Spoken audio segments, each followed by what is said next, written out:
Hi players, Dzień dobry from Poland. My name is Asaf and welcome to my channel Easy Board Games. With me today I have a super special guest that is Adam Mucha from Weekly Game Night. Hello guys, nice to see you here, nice to have you here, Asaf and Lydia on the other side of the camera. Hello guys, it's a pleasure to be on your channel finally. So Adam, first of all, thank you so much for being hosted on my channel and thank you for hosting me in your amazing apartment. I really appreciate it. Not a problem at all, it's a pleasure to have you here. Guys, in case you didn't see, this is the little spider. This is a present that Adam gave me, and it's a small promotion that I am very happy to do actually for Don't Starve the board game. Adam, a few words about the game and when is it coming? So, the game is coming out in September on Kickstarter. The game is 1 to 4 player survival game, totally co-op with true solo mode. In the game, you will explore, try to craft things to survive a little bit longer, and you will die a lot. Or maybe not a lot, but you will die. If you guys want to see more, check out the Kickstarter campaign. Now it's in the pre-launch phase, but it will happen in September. It will be live. So after that, guys, we're going to dive in directly into what we have gathered for you today. So from the board game collection that Adam has, each of us chose 3 games. We have no idea what the other person has chosen. So the topic, is obviously because it's on my channel and also Adam is a huge fan of it. It's basically heavy strategy games. Like mine are heavy. Yours heavy? Mm-hmm. Okay, so I don't have any other kind of strategy games in my house, so... Good, this is why we get along so good.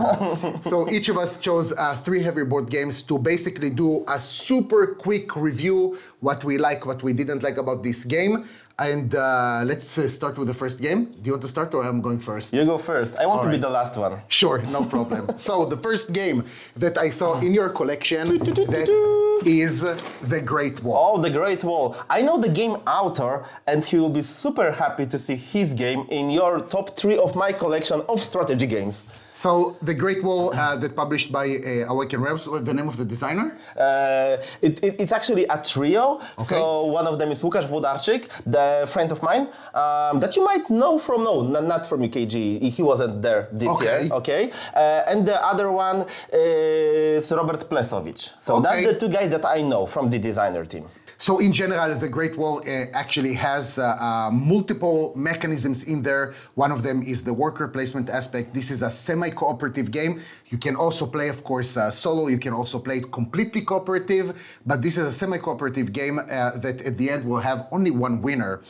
Here we're basically trying to sort of work together in order to build part of the Great Wall and also stop the invaders from coming in. So the game is really packed with enemies, packed with the plastic. This is just the core box, but we have on top of the stretch goals and 1 trillion expansions exactly to the great, I want to say, tradition of Awaken Realms, right? Not only the core books, but a million of other things. But a great game in my opinion.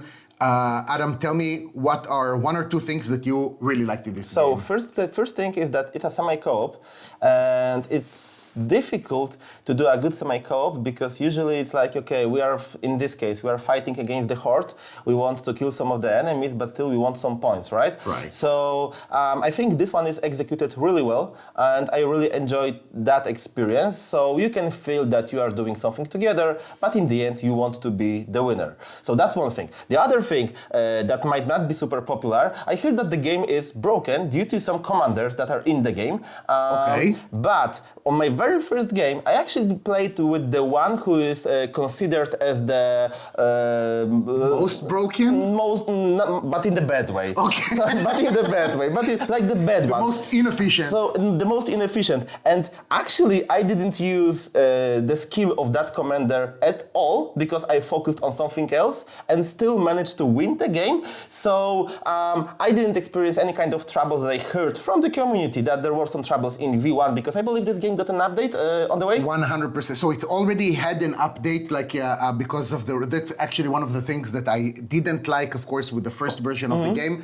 Basically, the rulebook. Well, that was maybe the time that Awaken Realms had a little bit of sketchy rule books, but they got better. They got better, guys. I have to be honest, they got better. But the 2.0 version of the game that got really an errata and a completely new rule book, in my opinion, really fixed the game. By the way, Lydia is on her way to paint completely the entire set of the Great Wall with the extensions. Does she know that? She knows it. No, she knows it now. To be honest, she almost finished, so we're good. We're good. I'm going to try and share some photos, but in any case, so we're going to have, hopefully until the end of the year or sometime in the very near future, a explanatory playthrough a la easy board games of the Great Wall. But one thing I wanted to mention is that the table presence of this game is superb. When you buy the game, often you just look at the gimmicks and all of that. That wasn't the case here. I didn't care that much about the game itself. I just said, okay, cool team. It looks very good, so I will buy it. And yeah, it was a good call because the table presence of this game is amazing, especially if you have all the blinks, all the expansions. The game mat, all of that, awaken regular stuff. Sure, fair enough. So yeah, the game presence is something superb. Moving on to the next game. So Adam, your turn? My turn, my first game. Yeah, Okay, your first my game. first game. So, my first game might be a little bit difficult for you, although the game takes place in France. in the north of it. Yeah, apparently not far from where we're living currently. Exactly, Heroes of Normandy. So this game is a game about World War II when you are leading a section of your army. Yeah. Just like a small tiny platoon. bit. Yeah. Actually, maybe not even a platoon, but rather a whole team. Okay. But teams, different teams. But what's cool about that is, first of all, this game. This is the second edition, or whatever you call it. It's called Big Red 1 edition. Sure. That's not the first one. So the idea for this game was to have these characters, let's say comic book characters style. Yeah. They wanted to make kind of like a funny World War II movie kind of ish thing, but the whole system has evolved like dramatically. And right now, with all the expansions, with the new edition, you get this complete strategy game played on the company, on the team level. Wow. Everything that you would be able to do on a battlefield, you can do it in this game. So we get tanks, air support, air raids, you get trucks, machine gun sections, mortars, you get dynamites, you get all of that, everything you can do. For example, there is an scenario in which you are landing on the Normandy beach, because Heroes of Normandy name is for the reason you are fighting in the Normandy. And when you are landing on the Normandy beach, they have these cliffs. Yeah. And there is a special unit that can only climb the cliffs, and that is as it was in the history. Okay. So yeah, they did a lot to recreate the battlefield of World War II. It's completely token based.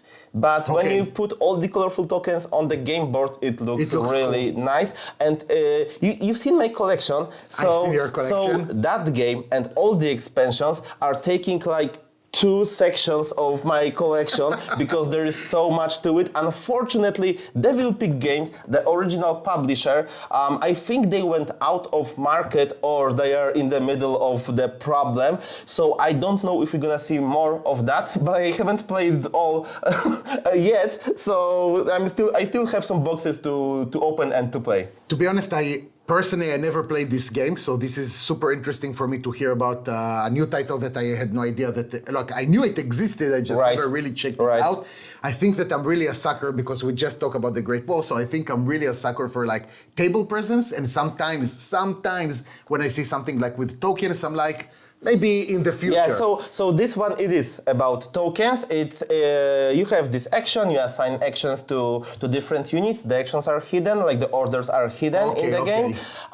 The cool thing is that you can play this game with 2 players. It has solo mode, but I haven't tried it. You can play it with 2 players, but you can play it with 4. We had it with 6 players because it has this modular game board. So when I had this, not this table, but my previous table was like 2.40 meters long. A big boy. A big boy. So through the whole table, we had this battlefield. So we basically played the scenario of landing on the beaches of Normandy. I think it was Omaha Beach in that instance. And yeah, you can come up with some your own rules to do it.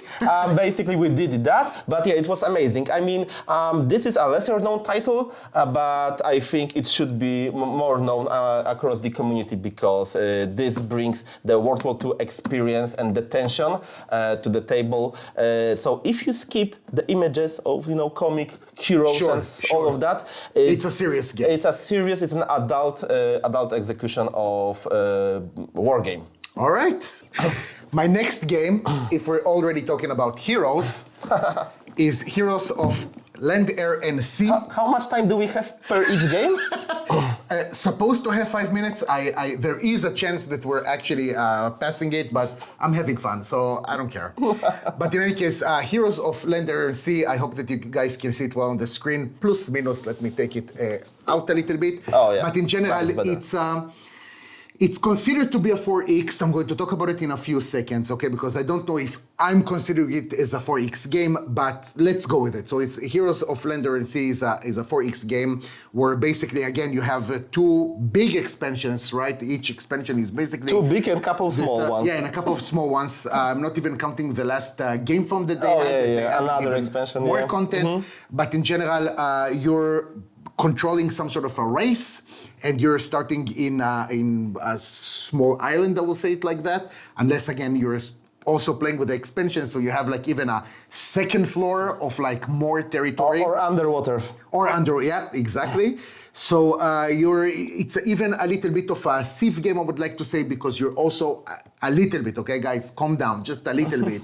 So you're just advancing a little bit your civilization. It also has a worker placement elements because you're going to take actions on your turn by placing some of your workers. With very neat mechanics of following up the actions, because when you make an action and other players have their workers free, they can assign them to any other action, so you don't have to wait for the entire round to end in order to get into the game. So that's actually a super great point, because I think that this is one of the aspects that I like the most, that basically takes the downtown.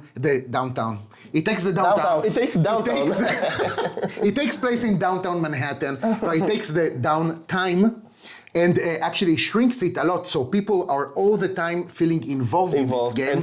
And even if it's my turn, Adam does care what I'm going to do in my turn, because maybe he's going to follow the action that I just executed. This mechanic is so important that you are basically watching for the moments when you can execute your own actions while other player is taking and actually gain some more time on your turn to do something else. Right. What I didn't like in this game, and again it comes back to Don't listen to him, never mind. It doesn't matter. But going back again to the 4X, so for me on easy board games, I'm really judging harshly games that are saying that they're 4X, because I wanted the exploration aspect to really have a lot of meaning. And so here basically... I see. Right, you know where I'm going to. So here basically you're going to have tokens on the map that I'm not saying that they're not meaningful. Some of them, and that's what drives me crazy, that some of them are actually very meaningful most of the time, especially in the beginning of the game. It will be in the bad way, like you're encountering maybe an enemy that you cannot defeat. And you, on your turn, you're going to receive like 2 resources. Right, so that's the problem with the game. I think with the modern design, that wouldn't fly, but this game is from like 2018 or 16. That's a good question. But it's not like a modern game. Yeah. So the exploration aspect is a stretch. Let's call it, it's there for this game to be called 4X, sure. But it's not super important, especially in the middle of the game. It doesn't matter. In the beginning of the game, it might slow you down, while other player can gain some resources and, for example, recruit another unit or build some building faster than you will. So that's one thing. But other than that, I mean, it doesn't matter, because this game is fantastic, and I will use my time here right now to do a little shout out to Nathan Hetfield and Michael Coe and Scott Alms as well, people that were responsible for delivering the game. I love you guys, you know it, and I'm super happy to be able to experience this game. It's as close as it gets to Warcraft experience, I would say. More than Warcraft, the board game. More than Warcraft the board game, because Warcraft the board game is like an old design, and this is not the modern game, but still way more modern than Warcraft the board game. I want to say more. No, I hear you. No, because I wanted just to mention one thing. Go ahead. That actually this game brought this great. Oh, she's throwing the time. This game brought me to the hobby in a way, because I started my little Instagram account. You know, Sure. I had like 3 followers: me, my mother, and my dog. Small Instagram. Yes. I'm going to leave a link to Adam's Instagram in the description. No, it's a little bit bigger. Sure. But back in the day. So I started, to paint those miniatures from Heroes of Land and Sea. And then Nate from Gambling Games, even though I had like, I don't know, like, to be honest, I had like 100 followers or something. He reached out to me and he said like, hey dude, you are doing super cool stuff. Can I send you something? You know, and he sent me, I don't remember, some tiny epic game or something. It doesn't matter. It was such a nice thing to do for him to, first of all, to spot me, and then to send me something just because he believed in the community, and in that case me. But yeah, this one used to be my number one, but we'll get to my number one. Used to be my number one. Now it's in the top 3 of my favorite strategy, or in my favorite, I think. Fair enough. Yeah. It is a good game. Yeah. Can I have one more second? You allow me? Okay. So the thing is that I think in general, because we already, like you just touched this topic, I think that especially for new content creators, right? You're just in your beginning, you have really just your family that may be following your Instagram, your YouTube, doesn't matter really, your close friends. And then... You better have a big family. Okay, yeah, go on. But you do something and you feel that it's good, and most of the time like the content is good, and you have this publisher that is going to reach out to you, and even though you're small, they're like, hey, we recognize what you did, Exactly. we acknowledge it, and we're seeing you, and for this small content creator is basically the sky. It means a world. It means a world. Yeah, 100%. exactly. Because when you don't have like any kind of connections inside of the industry, you don't know people and so on. It means a lot. It means a lot, and it pushes you to do more. Yeah, I agree. Yeah. So Heroes of Land, Air, and Sea by Gambling Games. That was my second game. Back to you, Adam. Back to me. My second game. Oh Jesus! Oh, it's a big one. Not big one, but heavy one. And new one. And new one. I mean, it is big, but not that big. You will see big in a minute. Dune, War for Arrakis. Modern approach to your beloved War of the Rings. Yes, that is true. So, we didn't actually... So, first of all, we didn't pick War of the Rings, even though both of us love the game, because Asaf played this game a lot. And I also placed it on my channel a lot, and I felt like maybe the viewers would like to see something a little bit different. Yeah. So, but I thought Dune is a good game to be here. It was my number one of the last year's, new to me in the last year. Nice. So yeah, what can I tell you? It's a strategy game for 2 to 4 players. Actually, it's meant to be played by 2 players, but you can play it with 4, and that mode is also awesome. By the way, we had a lot of fun. We were like very skeptic, because it's not like all the players are doing, it's not like... just to say that it's for 4 players. Exactly, but so the game is like split in half in a way, but it's done in a nice way, so... And it also has a solo mode, which surprised me. I never tried it. But just to know that there is a solo mode, it's like, whoa, okay, that's interesting. Okay, so I haven't tried it as well, but I know that there is solo mode, so we can play it with 2 and 4 players, and of course recreate the events from the now very known series Dune, that you will be able to see in the movies. Yeah, for sure. In the movies, and well, it's area control, in which you are running one of the factions. Either the Atreides or the Harkonnens. On the Harkonnens and supporting factions as well. Yes. And supporting factions as well. This is where the split is when you play with the 4 players. Sure. More or less, as in War of the Rings, you roll dice for the actions. You get different actions. You get to draw cards, move units, and it's asymmetrical. So one team is trying to get these different points on different level tracks. right? While the other team is basically trying to annihilate you. Yeah, that is extremely accurate. But that was also the case more or less with War of the Ring. Not the 3 tracks, but the annihilation part. To be honest, it's pretty much like it feels like always the bad guys have like the simpler work, right? Exactly. But they have like this way to win. Well, we'll get to it in a second, but Dune War for Arrakis, that of course is on the novel of Frank Herbert, okay, Dune. That is it's an incredible story in general. I fell in love with it when I was a child. When I got Dune War for Arrakis for the first time, it was actually before I played War of the Ring. Oh, okay. So I got to discover this one that actually helped me to go into the War of the Ring like more easily, obviously because it has the same, pretty much in general the same mechanics. Authors are the same without Roberto Melio, because Roberto Melio was involved in War of the Rings, but authors are the same. The basics are the same, I would say. So we will say this is the younger brother, right? Oh, yeah, yeah. Maybe the more finesse. More polished? More polished. Polished. I mean, look, here's the thing. The thing is that when I did a comparison, okay, on this channel I did a comparison between Dune War for Arrakis and War of the Ring, okay?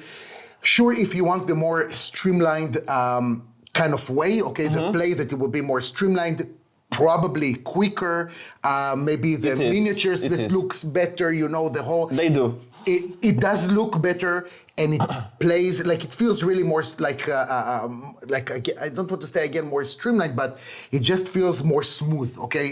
The experience feels more smooth, but in War of the Ring, there is always some but. My baby, War of the Ring. Okay. The thing is that not all the time I want to play a game that just goes faster. Okay. I want the experience to be better. Okay. When I finish a game of Dune War for Arrakis, I don't go out from the table and I'm like, wow, what, like I had like the whole story, like, you know, below me, and I felt like did something epic. But in War of the Ring, sure, it can last 4-5 hours. Right. But when you get up from the table and after blood is coming back to your legs, you're looking at the map and you're like, wow, I really escorted Frodo on his way to Mount Doom. Isn't it because you know the story and the lore better of Lord of the Rings? Because Dune is kind of a new thing. It's not new, but you know. And Lord of the Rings is like, Lord of the Rings all over the place. I won't say that you're wrong, okay? I do know the story of Lord of the Rings better. When I play a card, for example, in War of the Ring, okay, and I have like the March of the Ants, okay? Right. Then I really feel like that is the story, right? You have the actions, but you have a little bit more. And here, if you're moving the Reverend Mother or Paul Atreides to another place, I don't know if I really get the story of Dune, right? Okay.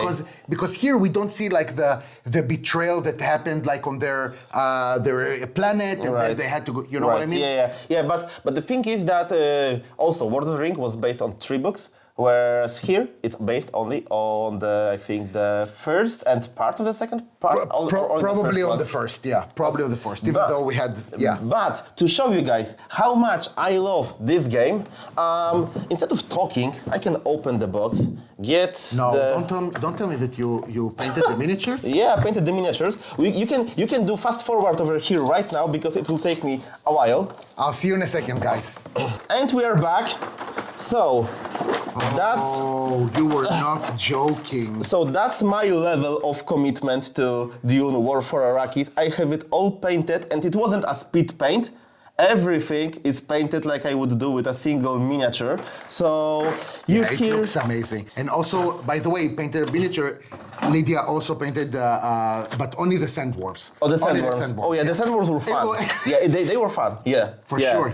But this is the entire insane level. The entire army. I even took some effort to make the bases like sand, desert sand with a little bit of spice, so they are like red-ish. No, that's a little bit. I want to play it right now. Oh, that would be a good game for a playthrough that we're talking about. Dune War for Arrakis. For sure.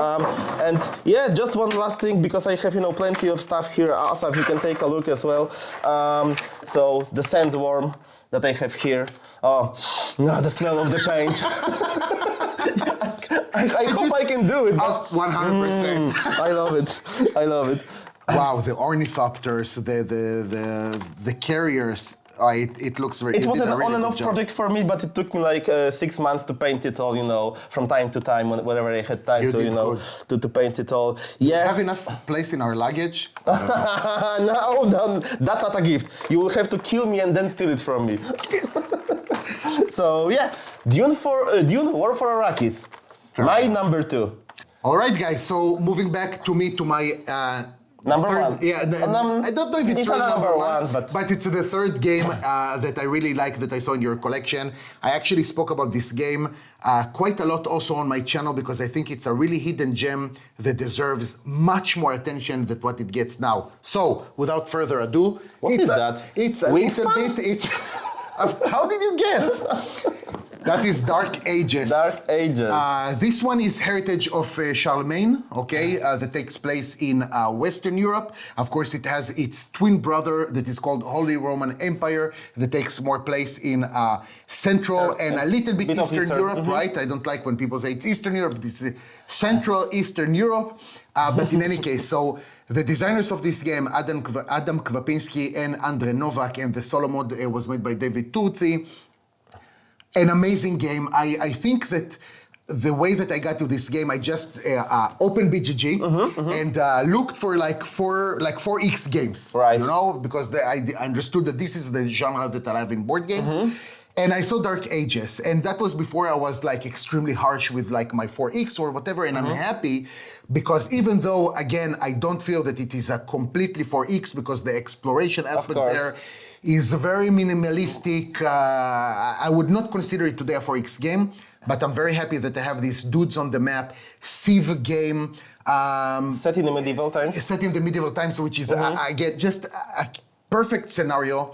In Dark Ages, you're going to play like a lord from sort of a country or sort of like a family. And we have here basically a hybrid between an area control and also a little bit of, not a little bit because it's really, I would say down in the middle of a Euro game as well.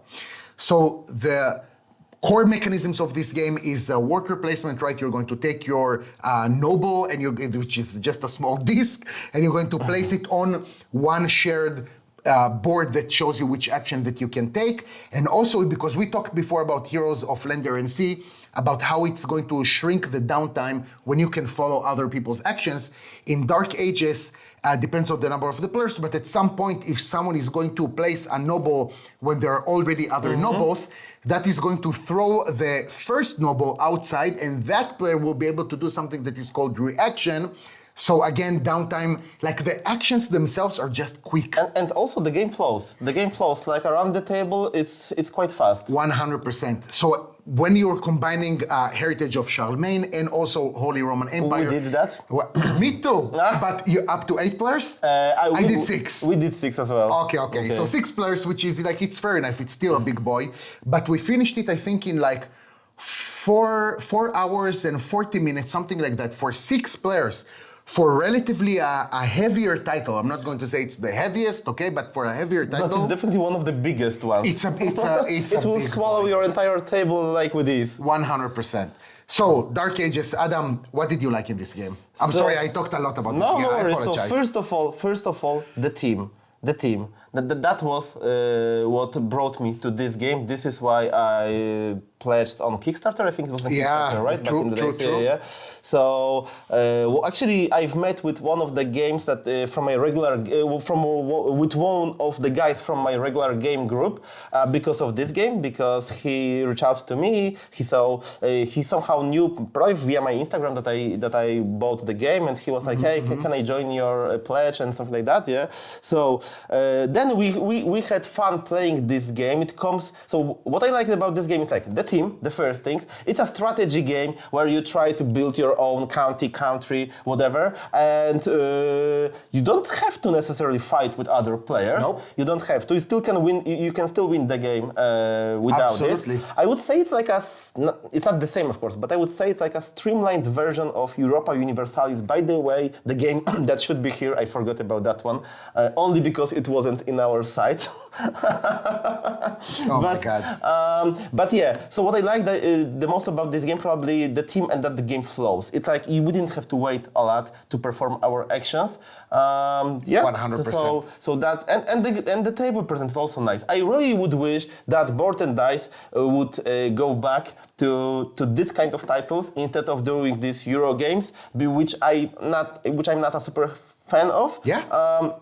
Because that was really cool, but I think it didn't get enough attention and money on Kickstarter in order to, do something similar. I think that today to find like a brand new copy is, I'm not saying impossible, but you really need to Really? look. I didn't know that. You really need to look for it. Okay, that makes sense. No reprints, no nothing. Yeah, exactly. So I talked to someone from Awaken Realms and I just #just saying, and I told them, hey guys, if you're going to maybe think about doing another strategy game, I think that this game definitely is worth considering for a second edition, because there are still, so I talked before about the exploration aspect that I'm not a real fan of, but also I think that this game suffers a little bit from balancing issues.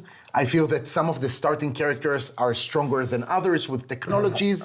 And also, it might be the case with this game. I mean, probably with most of the area control games, you might get a punch in your face in the very beginning of the game that you will not recover from. And then you will try to recover for the entirety of the game. That was a problem that we experienced. Yeah. So if you know it, you try to play it safe in the beginning and then 100%. expand. No, I agree. And so I think that this game can definitely profit from a second edition. So Adam Kwapinski, if by the smallest chance you're watching this video, please try to do something. I would rather say Board and Dice if you're watching the Board and video. Dice. Irek from Board and Dice if you're watching the video. Please. So that was my third game. Going back to your last third. My last one. Your last one. Make some space, boy. Let's make some space. I need to stand up. Oh my God. Wait, Kingdom Death Monster? What do you have there? I have not Kingdom Death Monster, but something even. Oh, let me sit down. Something even, maybe not better. It's completely different. This site, War Room. This, dear folks, is an interactive lesson of history of World War II. Larry Harris, the game author, have taken the concept of Axis and Allies and pimped it up a lot. Sure.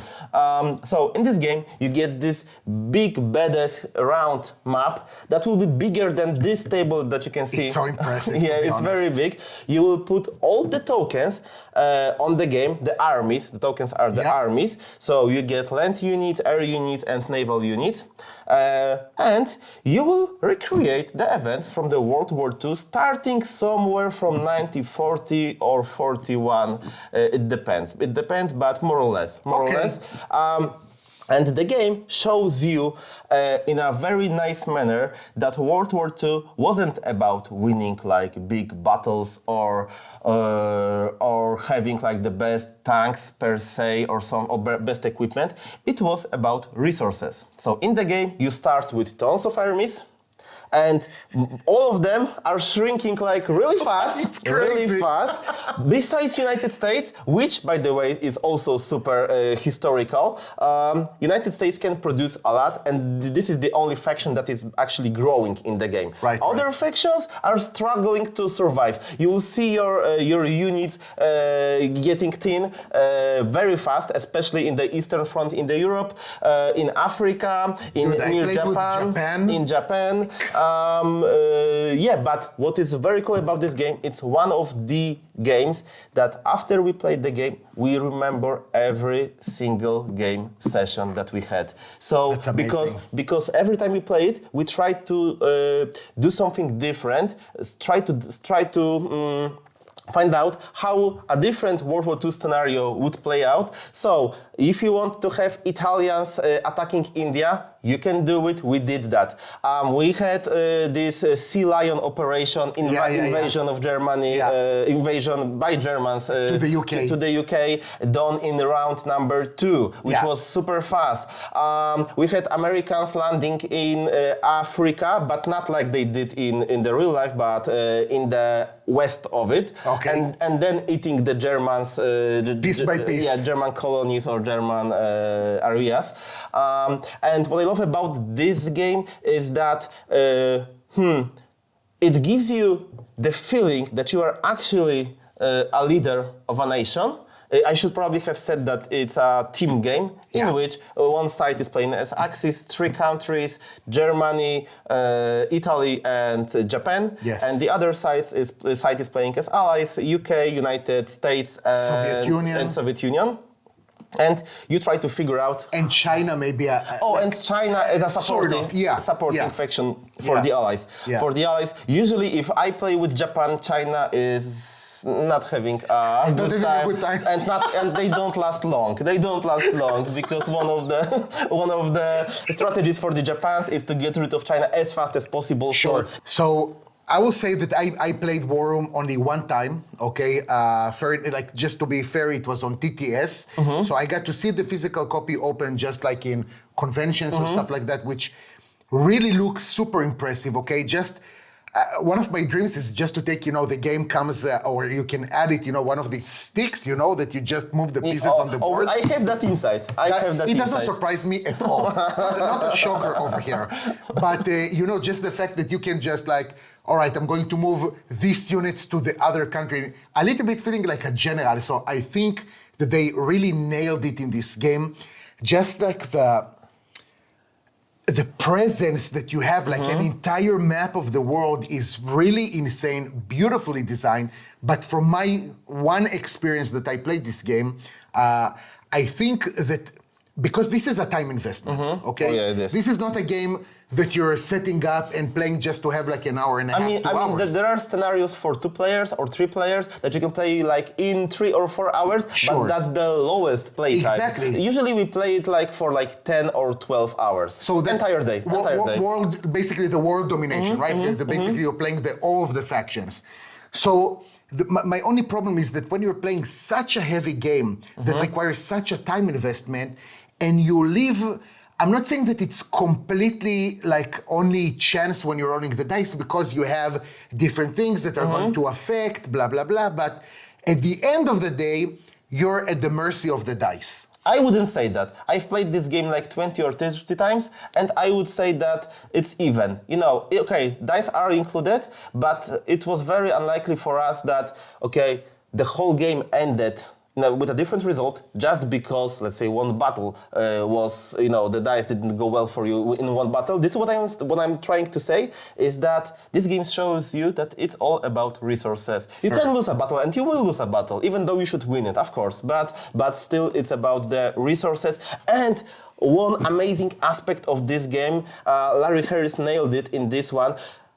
You can see that the whole stage, world stage, was, you can see the butterfly effect in it. So how one thing is going to affect... You are doing something in India and it will somehow affect, for example, Central Europe. Because in the games you are limited by the orders. Yes. You get 9 at most per round. Yes. And you have to spend them somewhere. So for example, Italy, actually they have 6, but it doesn't matter. Italy have a very easy game in War Room, but if you are playing as UK, then you have only 9 orders, and you are spread across whole Europe, Australia, Pacific, and Africa. Yeah. And Africa, and you have a very hard time thinking, what should I do? And sometimes when you see that, for example, Italians are walking through the Middle East, that happened a lot in our scenarios, Middle East, then as an ally you have to do something. So, and you have to bring those forces, for example, from India or from Australia. But if you're spending your orders here, then you will not be able to spend them somewhere elsewhere. So yeah, this game also has this economy aspect that you will get some resources, 3 types of resources, and then you will spend it basically only to build your army or the rest of it. Or to basically just see who goes first, right? In the Oh, bidding, right. in the Oh, beginning. and I forgot the bidding aspect of it because you bid with oil, which is more scarce resource in the game. 100%. And you bid with the oil, and it tells you who goes first, and it's super important because because of that, sometimes you might caught someone off guard, or you won't. So what I have to say before we're moving on from War Room is just that their next project that is called Imperial Borders. Oh yeah, I'm waiting for that like one. so much. Like I want to have this game Do on you my have table. some update? Because I haven't read any of the updates lately.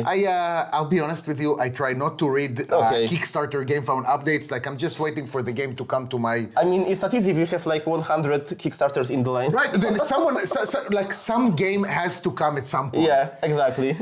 Anyway, so those were the 3 games that Adam chose and the 3 games that I chose. Adam, thank you. Yeah, Thank go you ahead. very much. Thank you very much. Thank but you very I much. need to mention one last thing. Please, I think I didn't do at any point on my channel. I didn't do like my top 10 games. You know, top 10 games. But this one is my number 1. This one. Yeah, so it's like a coming out on your channel. So we had now. First of all, I appreciate it. It's a lot of respect. So number 1, and we have here one of the top 3. We don't know exactly Oh no, where. that is top 3. that is top 3. Sorry, That, my bad. That one, not yet. Not yet. Well, maybe in the future. Maybe in the future. Adam, thank you so much for having me in your apartment. It was a pleasure. And thank you for being hosted on my channel. I appreciate it. Guys, I hope that you have a good time. I hope that you learned something new or just saw something that you like. Like Asaf. Thank you for watching, and I'll see you next time. Bye bye. Take care.